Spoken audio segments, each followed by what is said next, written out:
Korea's state-controlled newspaper on Sunday accused the United States of double-dealing and hatching a criminal plot against Pyongyang, after Washington abruptly canceled a visit by Secretary of State Mike Pompeo.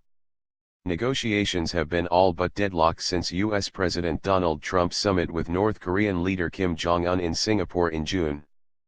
Pompeo has pressed for tangible steps toward North Korea's abandonment of its nuclear arsenal, while Pyongyang is demanding that Washington first make concessions of its own. North Korea's Rodong Sinmun newspaper said U.S. special units based in Japan were staging an air drill aimed at the infiltration into Pyongyang, citing a South Korean media outlet.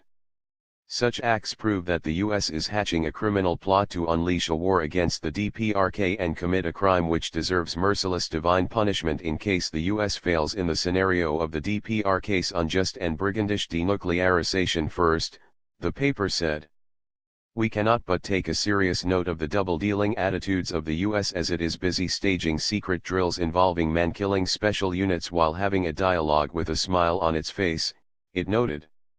A spokesman at the U.S. Embassy in Seoul said he had no information on the drill alleged in the newspaper. The U.S. military spokesman in South Korea was not immediately available to comment. The editorial, which did not mention the Pompeo visit, urged Washington to give up the pointless military gamble and implement the Singapore Agreement, in which the leaders pledged to work towards a complete denuclearization of the Korean peninsula. Since the summit, the two sides have struggled to narrow differences over the North's nuclear weapons program.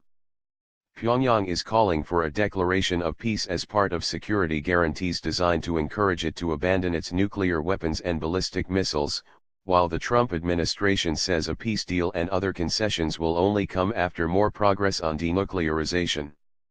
In part to reassure North Korea, Trump canceled or delayed joint military drills with South Korea, but smaller exercises continue. Trump partly blamed China for the lack of progress with North Korea and suggested that talks with Pyongyang could be on hold until after Washington resolved its bitter trade dispute with Beijing. China expressed serious concern about Trump's comments, which it called irresponsible.